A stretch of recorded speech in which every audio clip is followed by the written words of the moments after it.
Hi friends, welcome to Ravalisri kitchen. ఈరోజు మన ఛానల్లో చుక్కకూర పప్పు ఎలా చేయాలో చూద్దామా.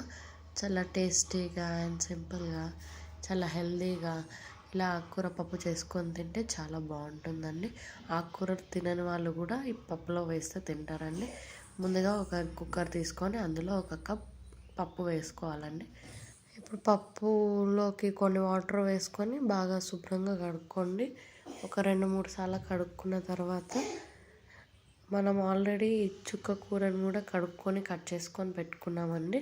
ఆ చుక్క కూర దాంట్లో వేసుకొని నేను ఒక 8 పచ్చిమిరపకాయలు తీసుకుంటున్నాను. అంటే కారం కోసం నేను కారం వేయాలనుకోవట్లేదు.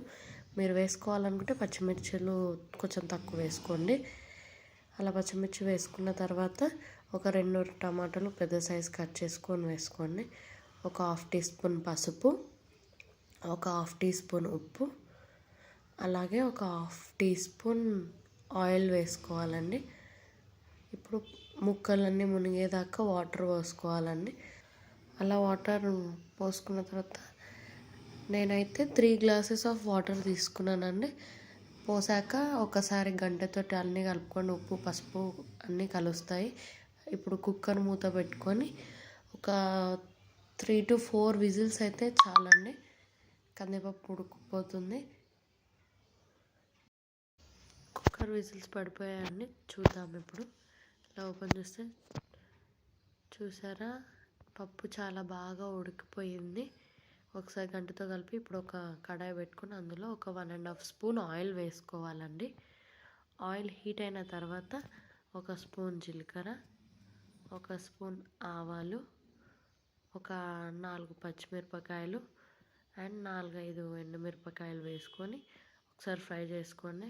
అలాగే 2 చిన్న ఉల్లిపాయలు కట్ చేసుకొని వేసుకోండి. ఒక 2 రెమ్మల కరివేపాకు, ఒక గుప్పుడంత కొత్తిమీర వేసుకొని అవి కూడా ఆయిల్లో ఫ్రై అయ్యేలాగా కలుపుకున్న తర్వాత ఫ్రెష్ వెల్లుల్లి దంచుకొని వేసుకోండి. చాలా బాగుంటుంది.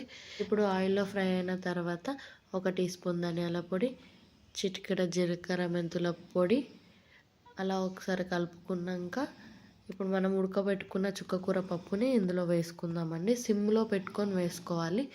ఇలా వేసుకున్న తర్వాత పప్పు కొంచెం ఉడుకుతూ ఉన్నప్పుడు ఒక 1.5 స్పూన్ ఉప్పు వేసుకోవాలండి. ఎందుకంటే మనం 1/2 టీ స్పూనే ఉప్పు వేసుకున్నాం. ఇలా ఒకసారి కలుపుకుంటే మన పప్పు రెడీ అయిపోతుందండి. ఇప్పుడు సర్వింగ్ బౌల్లోకి తీసుకుందామా. చాలా టేస్టీగా అండ్ చాలా ఈజీగా, చాలా హెల్తీగా, చాలా బాగుంటుందండి. ఆకుకూరలు తినని వాళ్ళు కూడా ఈ పప్పులో వేసుకొని తింటే చాలా బాగుంటుంది. ట్రై చేసి చూడండి. Thank you for watching this video. Subscribe to Ravalisri kitchen. Thank you.